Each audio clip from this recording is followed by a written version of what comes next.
We have our sales application engineer here, Ryan, with Fluence, and I'm going to let him take it away. Hey, thanks, Jessica. We're here live in the ISG conference room in Des Moines, Iowa. We're all here for the IRWA conference going on this week. Basically just supporting small town water and wastewater treatment here at this conference. I'm here joined by Professor Craig Just. They are connected on the inside. Nathan Seberg and Tom Atkinson. Just a quick introduction, like Jessica said, applications engineer for Fluence. Professor Just, with over 30 years of experience in environmental engineering. Craig is an associate professor at the University of Iowa. He teaches, researches, and applies engineering principles and practices to address water quality, wastewater, waste to energy, rural development, and public health challenges. His mission is to inspire and empower the next generation of engineers and leaders to create positive impacts for Iowa and beyond. Craig, why wastewater? What inspired your career? There is a picture of me as a toddler, 2 years old, at my aunt's house, and I'm playing in the toilet. So I like to tell folks I've been working in wastewater treatment for over 53 years now. Fast forward a few years and starting to learn about environmental engineering, became fascinated with the biology and different processes that take place to make wastewater treatment a possibility. So that's my why. In the context of rural Iowa, I'm from Iowa. And so the idea of Iowans helping other Iowans solve their problems related to wastewater is also a big part of that why. Thanks, Craig. We have Nathan Seberg here. Nathan's an Iowa native working as the Director of Sales and Business Development for BES Water Solutions. He's been working in the water and wastewater industry for 5 years and strives to positively affect the environment and future generations through clean water solutions. Nate, talk to us about why you transitioned into wastewater. I know you've worked in different industries, so what brought you to water? It was an opportunity for me, it was an opportunity to use my brain a little bit differently from what I was doing before. So very new to this field 5 years ago, but there was an opportunity to do something bigger than the jobs I had before, from an environmental and kind of just a generational aspect. The other thing is, one of my first, Craig talked about his earliest pictures and things. I also had an episode where I flushed Kermit the Frog down the toilet and then had to be told how I couldn't get Kermit the Frog back. So yeah, there was always this give and take about how this world works. But from a market standpoint, also saw an opportunity to start a small business with my father. So that was a big draw, something to do Iowans helping Iowans, but then also we saw a market opportunity. So things going on in rural Iowa, rural America, and believe that a solution could be provided to them in an alternative way. And that kind of led us down this direction and how we got moving from here. So it was a lot of different things, but it was a lot of different things that were really cool and really thankful for. Thanks, Nate. And on our far left here, we have Tom Atkinson. Tom has over 20 years of experience in the water and wastewater industry, including experience at an environmental laboratory, the Iowa Department of Natural Resources, and ISG Inc. As a senior water solutions specialist at ISG, Tom strives to help communities and businesses find solutions to achieve compliance with regulatory requirements and protect human health and the environment. Tom, what do you like about the industry and why did you decide to work in water? I spent most of my career as a regulator, writing permits and delivering the bad news sometimes to communities that it's time for an upgrade, it's time for a major expenditure. Now I've got the opportunity at ISG to help kind of with that problem solving and solution bringing to those communities and trying to help them find the right solution when they get to the point where they've got to do something for the environment and for their system, to be able to bring them some solutions, help them make the right choice for their communities. So I enjoy that troubleshooting and that problem solving opportunity. And growing up in Iowa in a small town, I didn't start my wastewater career necessarily standing at the toilet, but I did work for the city when I was younger. And I got to watch the guy have to clean the air lines off in the aerated lagoon. Luckily, I wasn't the guy that had to do that, but maybe watching people work is why I ended up working in government for a while. But really enjoy the the small town aspect in Iowa and being able to help them find their solutions. Awesome. Thanks, Tom. Well, let's just review a little quick roadmap of our presentation today. We have, okay, there we go. So we're going to talk through our origin story, just how we all came together. After that, we'll talk about understanding small challenges for the small town wastewater treatment, these rural communities that were here at the conference learning about. We'll talk about MABR and addressing these challenges. We'll review some information that we have from an MABR installation in Dow City, Iowa.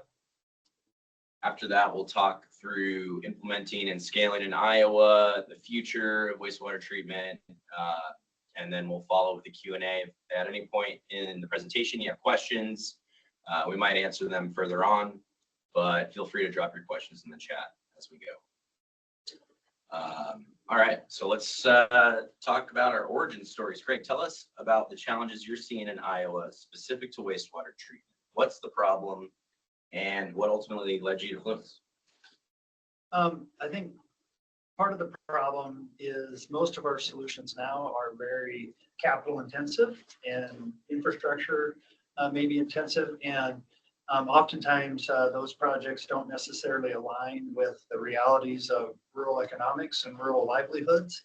And so I guess what I would like to see from this type of solution is to have an option where it might create a job to maybe run a plant like Fluence is putting together here.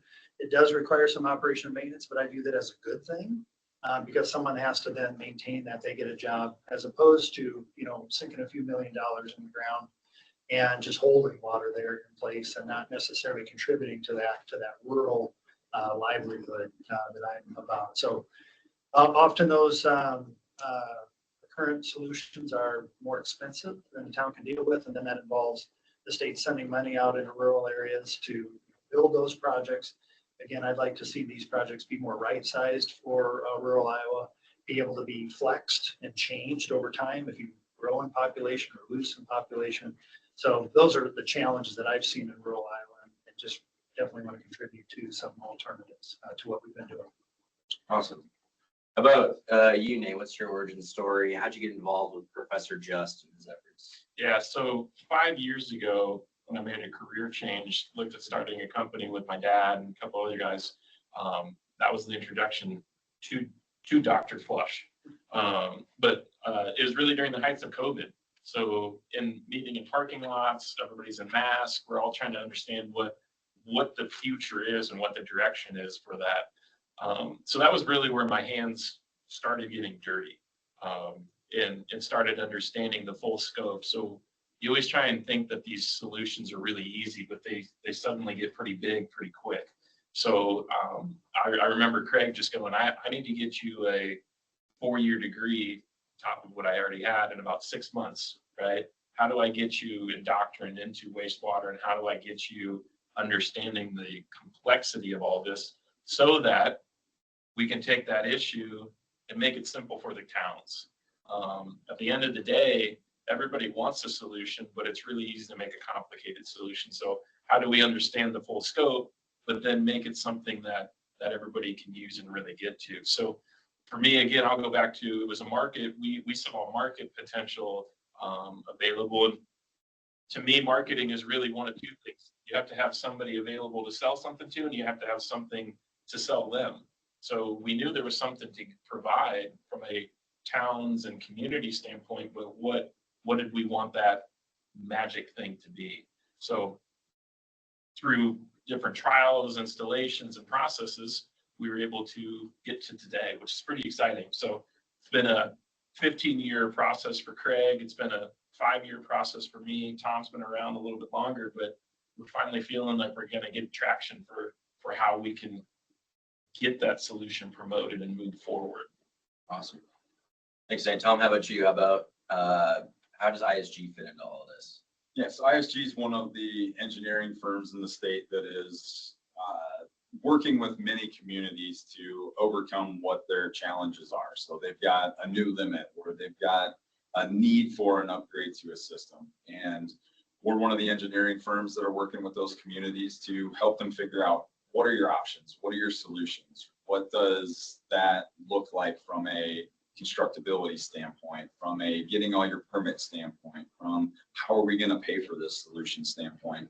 So we play in all of those different roles, working with the community to figure out what are they going to do. They've got a regulatory requirement in front of them. How are they going to overcome this challenge that's there? How do we make that opportunity work for them? So we've been working with different communities, different types of systems, different options, and trying to figure out what's the right solution. And with this option in front of us, there's definitely a market for certain communities where it's going to be the right choice for them, and trying to be able to walk that through the permitting process and the regulatory hurdles that have to be crossed to be able to get it from an idea to a permitted project through construction and on the ground and off and running. Awesome. Yeah. So you mentioned challenges, regulation.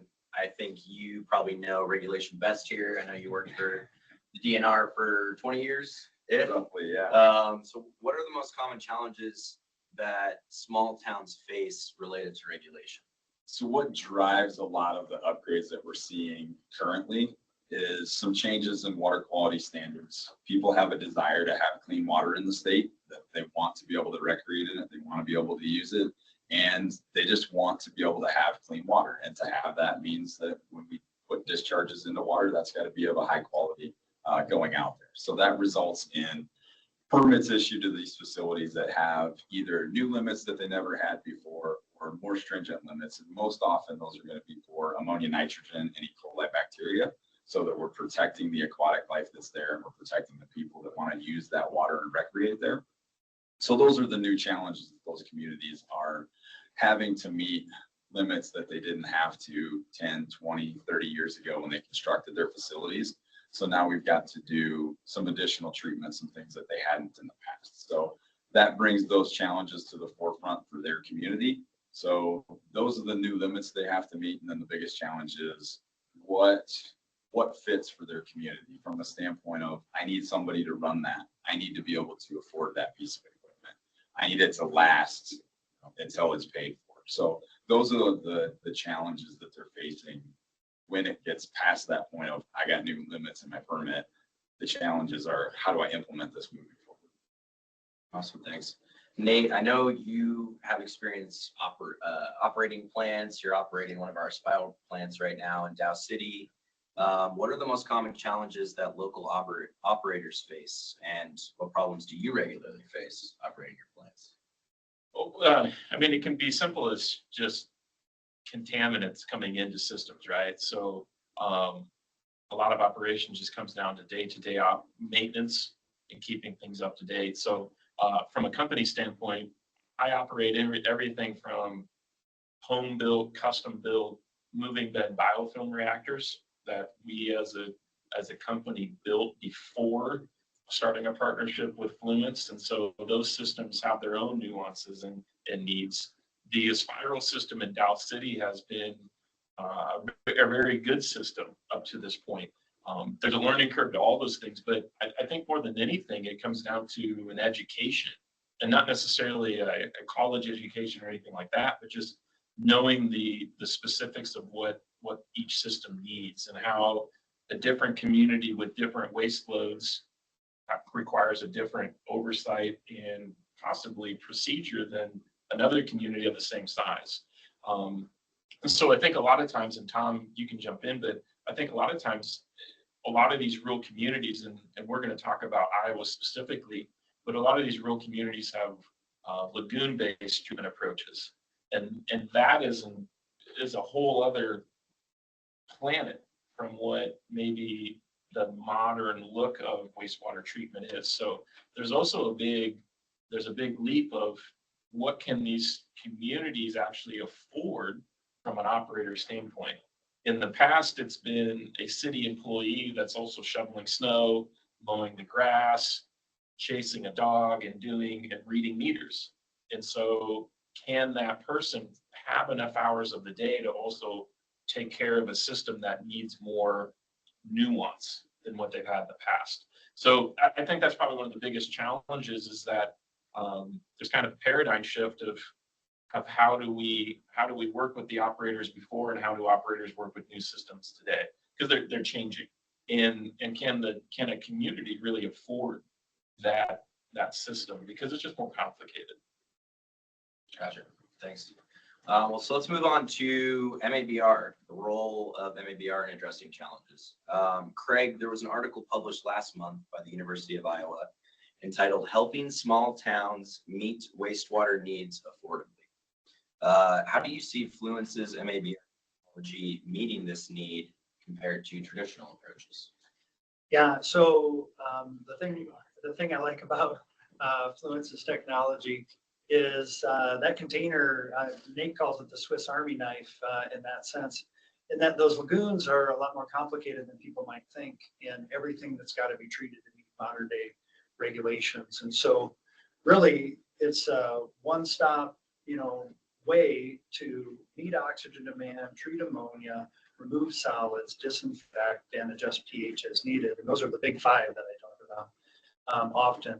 And so the fact that Fluence has put that all together in a package plant that is semi-automated and has been kind of tested in a variety of environments, that's what appealed to me most, because one of the roles that I play in this is making sure small towns don't get taken advantage of by folks who promise big solutions that don't really always meet what the town needs, and then also helping our Department of Natural Resources vet these solutions. So my role here is to be in the middle of all that a little bit, be a third party evaluator and also facilitator to make some of these things go. And so that's what appeals to me most about what Fluence has done, that they put it all together in what I would often call, what I refer to as a wastewater treatment appliance. It's meant to be kind of, you hook it up, you got to do some operation, but that thing's meant to, do its job and, facilitate what the town needs at an affordable price. Thanks, Craig. Tom, what's ISG seeing as far as needs for wastewater treatment in Iowa, and how does MABR fit into that? Yeah, so the need is extensive. So they're still rolling out those water quality standard changes that I mentioned. Those were, we're pushing 20 years ago when some of those got started, and they're still rolling out across the over 1,000 facilities across the state that are permitted. And as those roll out, those challenges come up. The need for improved treatment, enhanced treatment. Of those, 1,500 facilities around the state, between 600 and 800 of those, depending on how you look at them, are lagoon-based treatment systems. So there's a lot out there. Not necessarily all of them are needing to upgrade or do something different, but that's a big leap from a lagoon-based system to something that might be more mechanical for a major project that's easily a multi-million-dollar project in a community. So those challenges are pretty extensive across the state, and ISG is working with communities honestly as fast as we can, because there's a lot of them that are out there that are in need, that get their permits and need to do a project and something that's upgrading. And they all have different challenges. They're all unique based on the size of the system, the treatment they have, the operators that they have, the quality of water that they have coming in, and the receiving stream that they discharge to that dictates what their limits are going out, and what their right solution is for each of those communities. And they're definitely looking for, what's the right option. And a lot of those water quality standards changes, a lot of things come, say, out of the woodwork as far as new technologies. Everybody's looking for the silver bullet that's going to provide wastewater treatment at little to no cost, right? Which, sorry, doesn't exist. It would be, it'd be great, right? But it's one of those there's challenges of what is treatment that works well, and what is treatment that works well for some of these systems without being exorbitant costs or exorbitant projects for them. And I think the MABR is something that really fits into that process for a good number of those communities that are looking for, I need to have better effluent quality being discharged, but I don't have a huge footprint where I can build a big plant, or I don't have the capabilities for a major project, or I don't have a huge bank account that's full of money waiting for me to spend on a new wastewater treatment plant. I think this fits in well for a lot of those communities. Great, thanks, Tom. Well, we keep talking about MABR, and for many on the call, maybe you're not familiar with this technology. So let's talk about it. Jessica, I know we had a slide there. So MABR, membrane aerated biofilm reactor, is what that stands for. When we talk about membranes in our industry, we think of liquids passing through some type of membrane. In this case, our membrane is just allowing oxygen to permeate through that. So we're growing a biofilm on the surface. You can see that sleeve on the bottom right, seam welded on the sides. We have a spacer in the middle of that. We roll it up, and it allows us to diffuse oxygen to an autotrophic biofilm that grows on the surface. So what that allows us to do is basically nitrify that wastewater as it contacts the biofilm.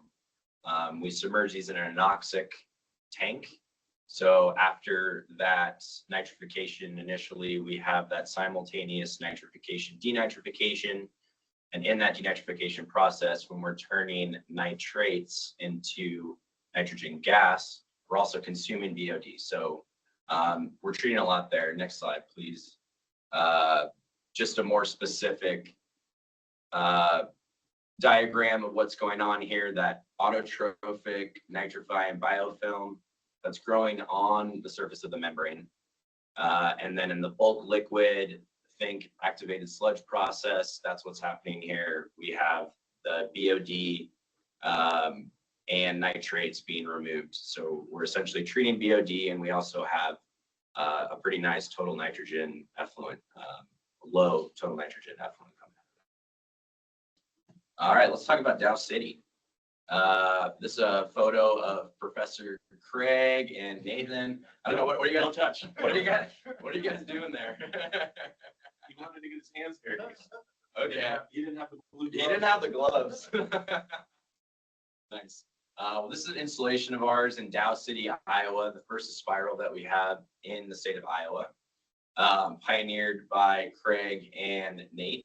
Small community. They were having issues with their lagoon treatment. They were, I believe they were failing their discharge permit, or they were going through an updated permit cycle. So really simple way of saying it, when all these lagoons in the state of Iowa were put in, they were put in for breaking down organics and settling solids.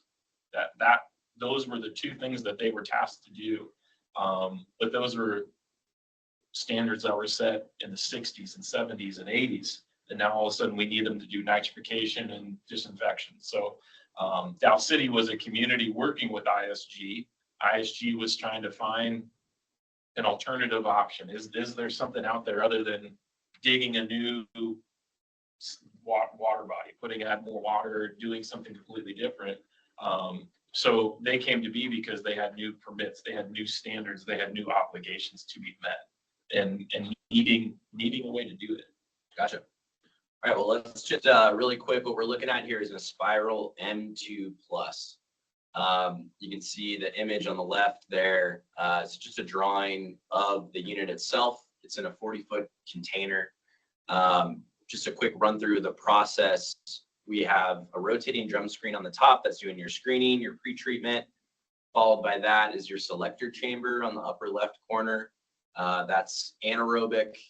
That's mixing your RAS from your clarifier with your screened influent. Following that, you go into those two anoxic zones. You can see the MABR modules there. That's where we're growing our biofilm. That's where that SND is happening. Followed by that, we have a small aerated chamber. That's your conventional activated sludge. Following that, we have our clarifier. Clarifier, as you know, solid liquid separation. We have a weir on that, so a clear effluent overflows that to a tank, which is then pumped through the media filter for final polishing, solids removal, BOD removal. And we end that process with a disinfection tank that we can use chlorine to disinfect that final effluent. So you can see on the right, we have a table. These are our design parameters for this project. So we're designing around a flow rate of 30,000 gallons per day.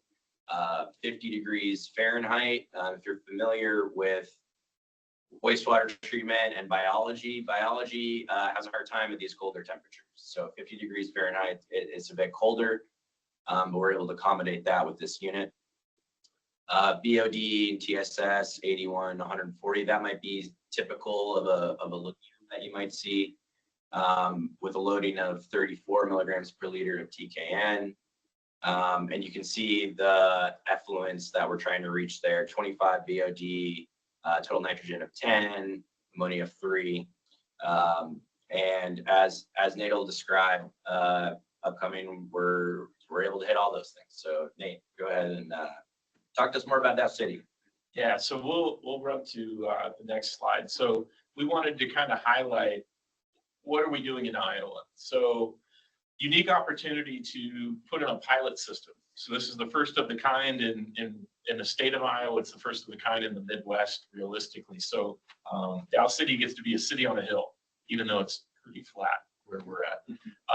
So out of those 4 photos, top left photo just shows the 40-foot container. Now, again, these are purpose-built units that happen to be built to the same specs as a shipping container, because that makes shipping logistics easy. But these are custom-built units. They're custom-built, pre-engineered things. So it's not a shipping container retrofitted. It is a fully built unit. So had a crane on site. We spent, and I would say beginning construction on site to the end was a 3-month process. So very quick in terms of what the standard is. So last spring, we had ground moved, ground was broke, which really meant we just needed to make a landing spot. So March, we started moving dirt, got that accomplished pretty quick. In April, concrete was poured, and that cured.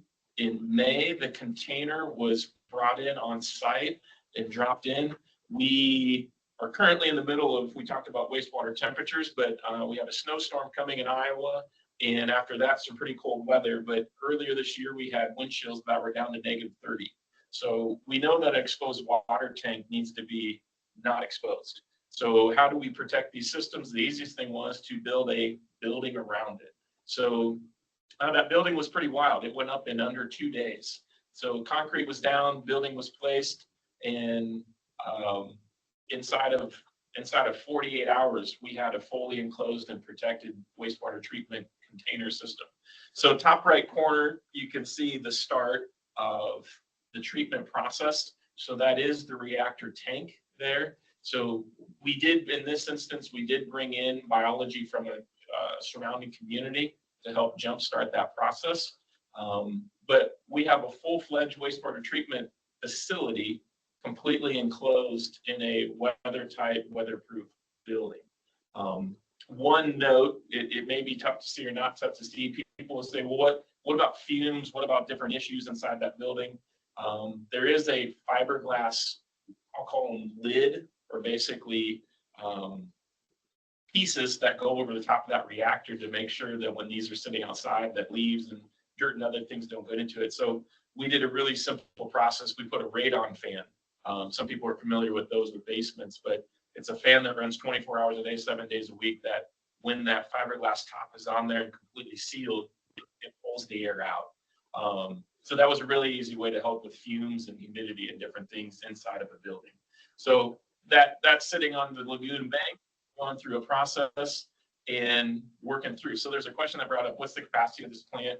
We're using the Aspiral M2+. So the way that's engineered and operating, it has a max treatment capacity from a flow standpoint of 30,000 gallons a day. So these are spiral units. They're kind of like big Lego pieces that can be adapted or rebuilt for different needs. But to have the M2 Plus means it has 2 MABR coils, and the Plus means it has the clarifier and filtration, extra filtration. That has a maximum capacity of 30,000 gallons per day. We'll jump to the next slide, and that next slide is going to just show a little bit different image of inside that. So now we're looking at the opposite end of the treatment container. So Ryan talked about that fine screen. So what we're doing is we're pulling, and in the photo of the lagoon, you can see a dock, floating dock out in these cells. So these lagoons are set up, specifically Dow City's lagoon was set up as a 180-day storage basin. So water levels are going to vary. So we put a dock in the lagoon to be able to adapt to 4-foot changes of water height. But right here, we're pulling from the lagoon, bringing it into the container. It enters the container through that unit or the system that's sitting on top in the center of that container. That's the fine screen. That makes sure that anything larger than a millimeter in size isn't getting into it. From there, it comes down the large gray pipe, and there's the selector tank like Ryan spoke about. So that's the start of the treatment process. Currently, the MABR is going through a scouring mode in that image. So every 10 minutes for about 10 seconds, coarse bubble aeration will come up through the spiral. So remember, it's spiraling, it's laying on its side.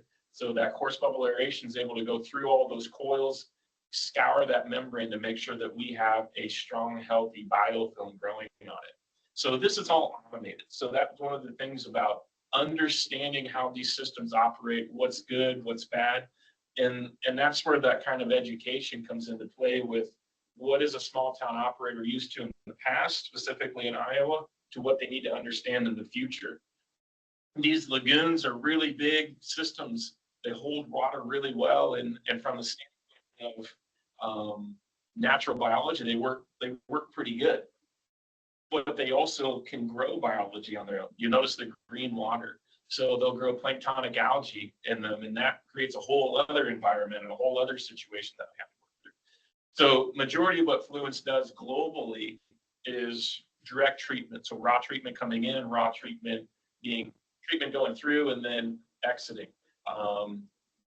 This system's a little bit different. We have that lagoon helping. From an odor standpoint today, I saw a question come up odor-wise. From an odor standpoint, there's very little there.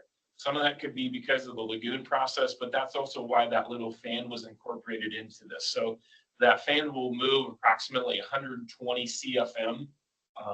And so that's able to draw from that reactor tank and vent that outside directly and takes care of a lot of those issues very, very well and very cost effectively. Here in the States, a radon fan is $140. So it's not hard to have it taken care of there. So operationally, it's been a great system to be able to work through and process. From a results standpoint, everybody's going to have the same question. So how is it doing? So let's jump to that next slide. And one of the things to understand is that right now in Iowa, it's not green, pretty warm water, it's cold water. So this is a chart that's showing the nitrification efficiencies or ammonia reduction compared to water temperatures. And it's very common for lagoon-based systems to do okay in winter from the standpoint of December into January, but then by February, things start to get a little bit tough. And what you'll see is that from this standpoint, things were doing okay. There wasn't a lot of ammonia. We're going to jump to another slide in a second. But we've started seeing really good results through January into February. You also know that water temperatures are approximately 38, 39, 40 degrees Fahrenheit, or just under 4 degrees Celsius. So we go back to that loading screen, right? So one of the parameters was that we had a minimum water temperature set forth from the Fluence loading of 50 degrees Fahrenheit.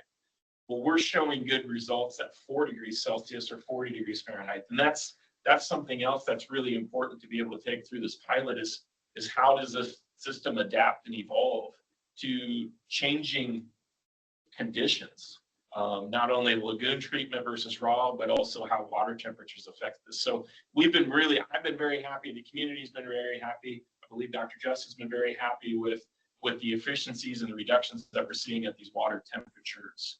If we jump to the next slide, we'll see some of the actual concentrations and how those look. So you'll notice that in this setting, we're pulling water from a lagoon, processing it through the plant. And as I said, we generally have seen December, January into February, conditions in the lagoon gets worse. So in this chart, the red bars are the concentrations actually being fed to the MABR process or the spiral unit. The green is what has been reduced through the treatment process itself. So we have water going into a lagoon, lagoon going into the spiral unit, and then water leaving the spiral unit. December, simple answer, we were starving the system, and we knew we were going to be starving the system due to conditions on site. So we had to get through some processes, had to get some things in order. January, that all started happening. We started seeing changes, and you'll see that red bar rising fairly quickly.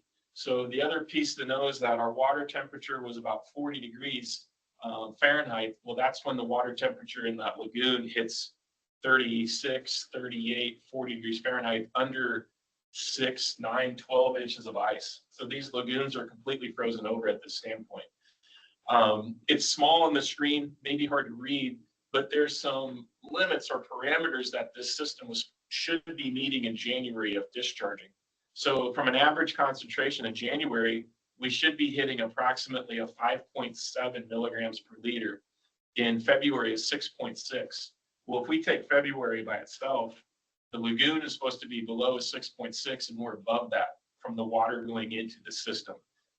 We as a treatment process are able to be below that. So we are meeting limits today from a treatment process at that approximately 25 to 30,000 gallons of flow. So we haven't slowed down flow. You can kind of cheat these concentrations. You can slow down flow and give that system really low loading, and we haven't done that. We kept the loadings high under normal operational needs and have continued to see really good biofilm growth and really good biofilm reduction. Awesome. And just why are we talking about all this? Why lagoons? The slide here shows the number of permitted lagoons in the United States. You'll notice Iowa is number 1 there with 715. Illinois, we've got Montana, we've got Kansas, Nebraska, Mississippi, all these states that are using these lagoons. And there's this regulatory pressure that's been building with stricter nutrient discharge permits. So like Tom was saying earlier, we're talking about ammonia, nitrogen, phosphorus, maybe stricter BOD limits. So MABR in this case is just a great pairing for that lagoon treatment. We're targeting that ammonia removal. We're targeting those lower TNs. We're targeting, we can target phosphorus removal and low BOD in the effluent. So yeah, so I talked about market shares and different pieces.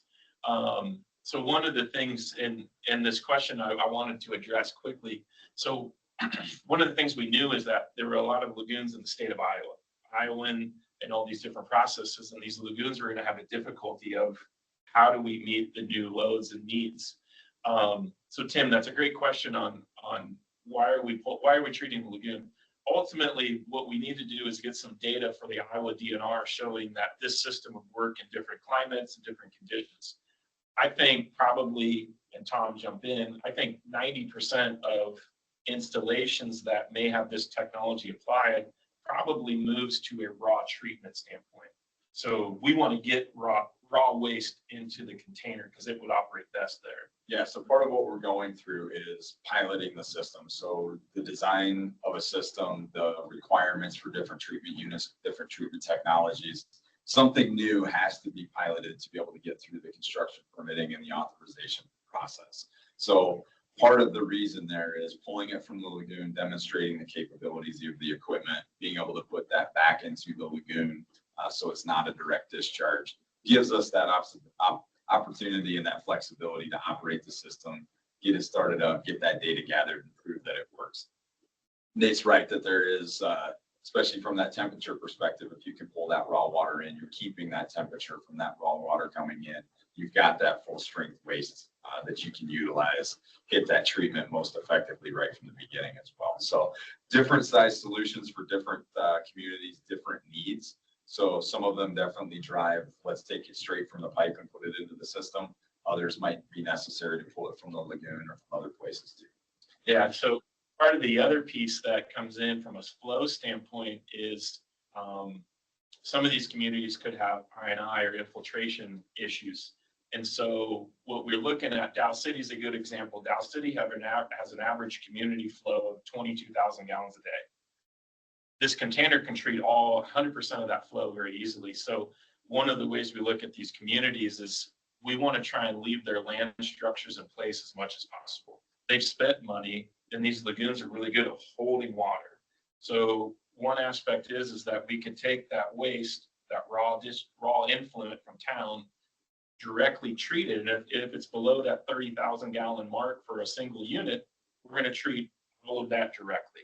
100% comes in, 100% goes out directly to a receiving stream. Well, what happens if we have a rain event? What happens if a pipe breaks or a pump goes out? And we have these lagoons sitting there as a resiliency component in terms of how do we store that waste from not going to a receiving stream, but it gives you a backup plan. So I think there's an opportunity to show both that the Aspire unit's flexible enough to run as maybe a biofilm only process because it's pulling from a lagoon, or it can run as a standard activated sludge integration piece and be able to treat that raw influent and have lagoons there for right sizing. Craig, you talked about sometimes we have to put all this infrastructure in because of a peak flow, and that peak flow hits 5 times a year. And other times we're not really using it. So resiliency with the lagoon also comes into play a lot. Great, thanks, Dave and Tom. Let's move on to implementation and scaling in Iowa. So Craig, from a research and policy perspective, what strategies do you see as most effective in getting more communities to adopt these new innovative MABR-based solutions? I think from the research standpoint, it's already it's a proven technology. And so the University of Iowa played a role in getting the Iowa Department of Natural Resources the information they need to be able to evaluate this just from a fundamental process standpoint. And so they'll eventually have the performance data. They'll know how these things are put together and they'll be able to do an evaluation on the way toward a permitting decision. From a policy standpoint, it's one of the unique things that folks here at ISG did is trying to find a way to permit this within an existing policy structure, whether it be a combination of continuous discharge, which is its own permit, and controlled discharge, which is a different permitting process. And rather than trying to create something new, how do we ask for permitting and how do we demonstrate effectiveness within the current permitting structure? And I think that was a very smart strategy in the sense that then the policy is already here. I mean, we don't really have to impact that change for this to move forward. So prove it works and then go out and sell it. And so I think we're ready to go. Again, pending approval from Iowa DNR. Thanks, Craig. Tom, we're talking about costs. In your experience, what financing and grant opportunities exist that could help municipalities fund the transition to this new technology? Sure. So there's not any money sitting out there that says, hey, it goes specific to this technology, right? Everybody's trying to figure out how do we fund whatever project or whatever upgrade it is that we have. But there are opportunities to use the revolving fund, which in Iowa is implemented through the Iowa DNR and the Iowa Finance Authority. There are community development block grants. There are USDA rural development, different opportunities there. There's different funding mechanisms that have come through from the state legislature that work their way through the Iowa Finance Authority under different acronyms. But basically they are available. Most of them are having a loan component. Some pieces have a grant or a forgivable loan component that goes with it. When we're trying to meet new limits, and especially when we're doing so with new technologies and new opportunities, that really opens up the door a little bit for getting hands or qualifying or scoring better for some of those funding mechanisms. Most of them are pretty competitive, but when you're using something new, where you're utilizing a different way to get at wastewater treatment to meet your limits, it opens the door for some of those funding mechanisms. Awesome. Let's end here now with the future. Craig, what do you see as the future for lagoon treatment? Yeah, so about the future. Wow. Well, so I teach lagoons, I guess, in that sense, in my principles of environmental engineering class, and I'm always amazed. I call it's like a miracle that Mother Nature can do that. just by holding water in place. So to me, the future of lagoons is for them to keep doing what they do well, but then, bring the modern twist to it, where those fundamental processes are captured, intensified, so that then you can supplement the lagoon as needed. And so, the future for me is, where you need to build more lagoons, build them, but where you could maybe take a step back and not necessarily build more lagoon capacity, but augment capacity with something like the Aspiral and others. That's the future for me. And then the overall goal is, of those 500 to 700 lagoons here in Iowa, that they're compliant, that the town can envision their future by not being, saddled any longer with some sort of a wastewater treatment upgrade, hanging over them, and can look to their future as well. So that's the way I see it going, and lagoons are a big part of that. Thanks, Craig. Nate, what's your vision for the future of wastewater treatment in rural Iowa? Taking over the world, right? So Yeah. putting one of these on every site. I think it's, for me, I think the future is being a partner of Fluence. I want as many of these sites to work with Fluence, but Craig's correct. It's not a solution that's going to fit every single spot, but I also think it's a solution that is going to change opportunities for towns. There's communities, I'm thinking of one town, a rural community that's 200 people for a population. They're looking at adding a additional lagoon cell. They're going from 2 cells to a 3rd cell at a cost of approximately $2.5 million.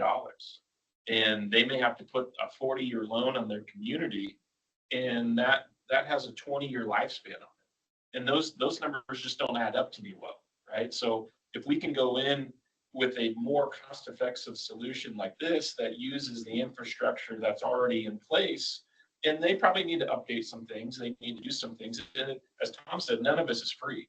But if we can reduce the ratepayer burden and provide them with a better opportunity, I think that's great.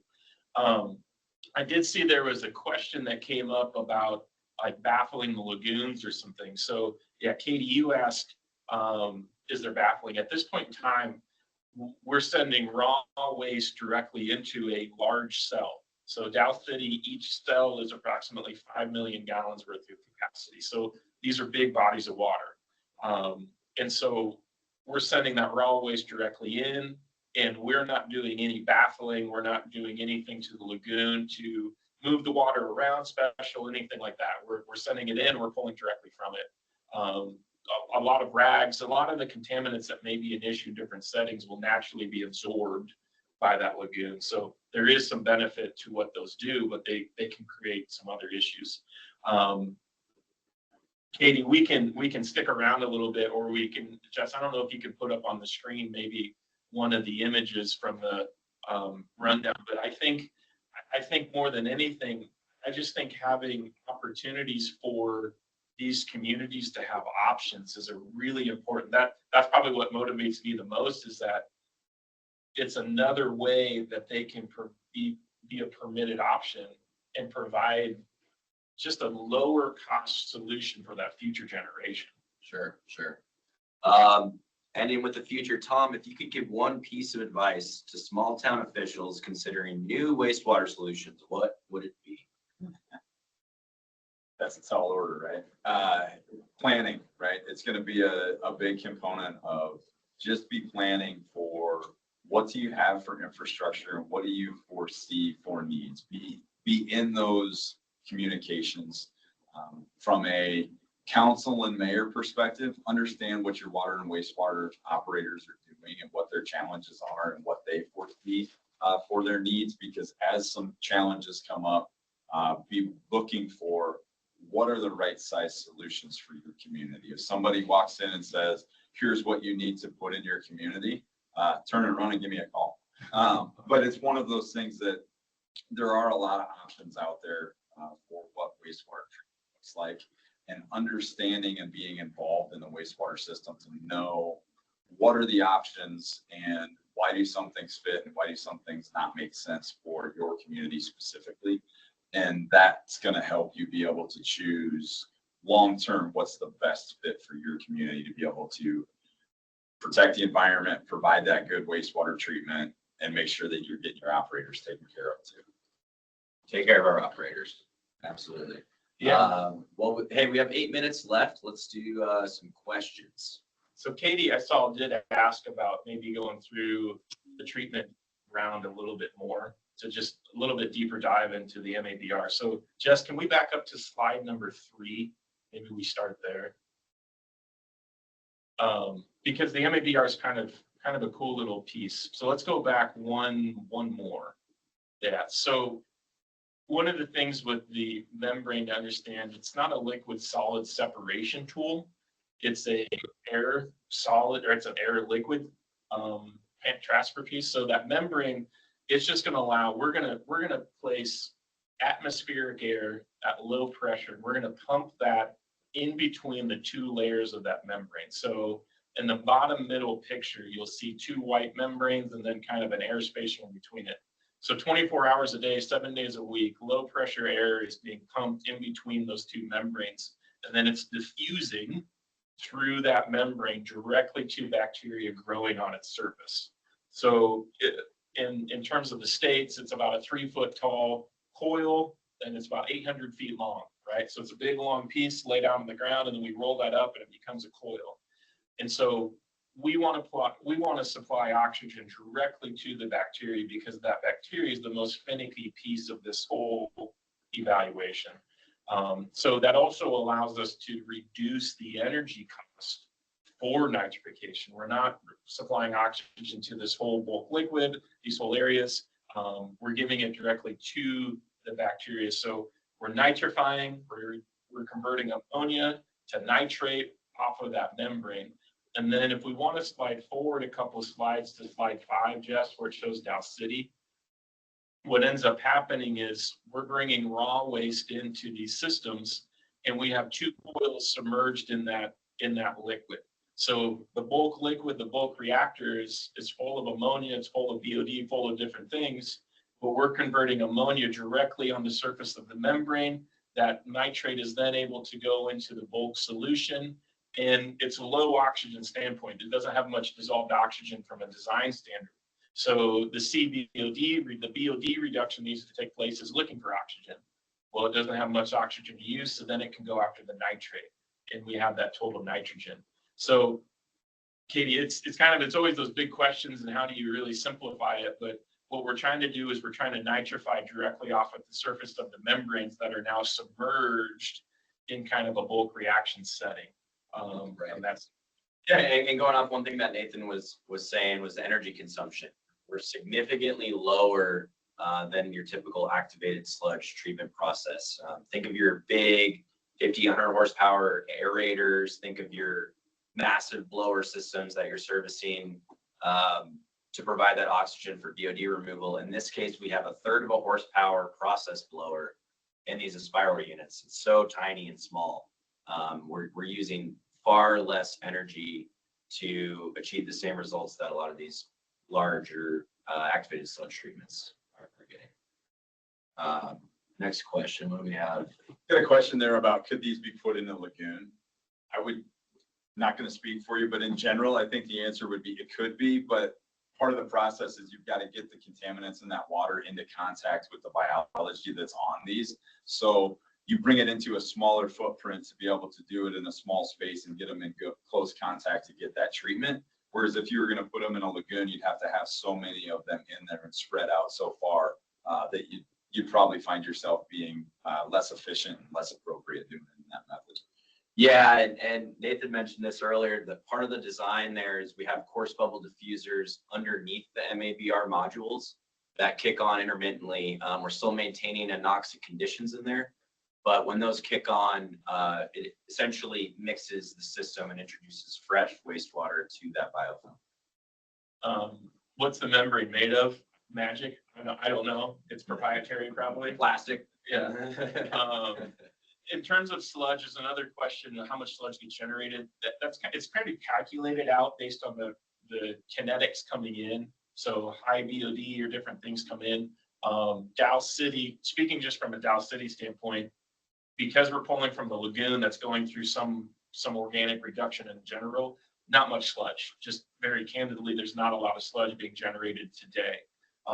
That's also part of the question of, this is kind of an activated sludge process. So what are we going to do with sludge? Well, we have these great big lagoons, and so they may be an opportunity to take care of the waste and sludge in different pieces. So, and trying to use things as they are available in land mass. Kelly, how long has this been running? So it was the system was installed in basically June 1st on. So June 1st, one of the issues of, I shouldn't say issues, but one of the conditions that we were working with is that these lagoon systems were being ran in a series. So the furthest lagoon cell away was the primary cell, the closest was the secondary. And so we had low kinetics, we had low nutrients coming in. It didn't take care of, and we had to go through a fall discharge. We needed to get rid of that diluted water out.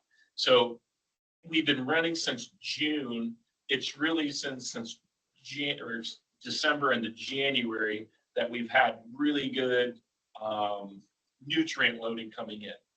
The thing that impresses me is that the system has been running off of a weakened supply stream for a long time, but as soon as we changed that, it immediately jumped on board and started working really well. So that was really good to see that it didn't go through a startup phase or anything that way over, and it's been really resilient. Like, even though maybe it's not a traditional activated sludge process or different things that way, its conversion to a biofilm has been seamless and has operated really well. So I think the question was, how much longer is the pilot going? well, and so piloting, we're going through the permitted process with the Iowa DNR as we speak, and we hope to be out of the pilot. So we've kind of labeled this as a pilot to permanent approach. So we're going through permitting. Iowa DNR is going to be receiving that. They're going to be evaluating it, and hopefully in the next, I'm going to say 3 months, I'll say 3 to 6 months, that full permitting will come back through and be available. Shortest answer to the question of what's the challenge in Iowa is probably cold weather nitrification, right? That's what this is doing. So we have to run it through the cold weather season to prove its capabilities. So that's kind of what we're in the heart of right now. Sure. And real quick, last question, what's the maximum MLSS considered for the design?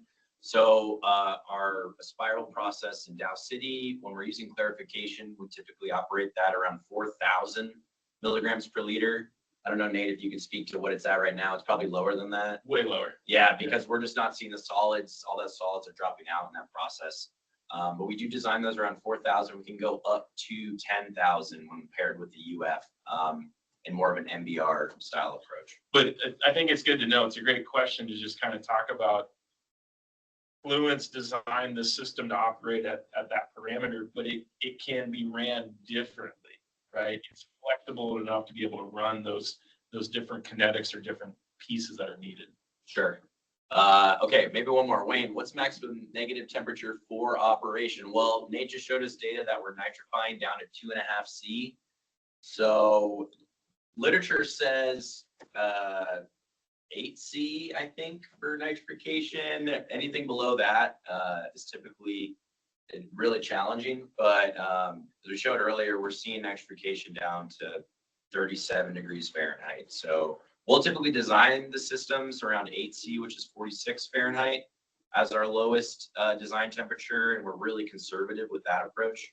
But we're pretty excited to see that we have been nitrifying at such cold temperatures. It's awesome. Great, guys. Well, hey, really appreciate your time. Thanks so much for taking part in the panel today, and really appreciate your time. And thanks everyone for listening and tuning in. Yeah. Thank you. Thanks, guys. Thank you.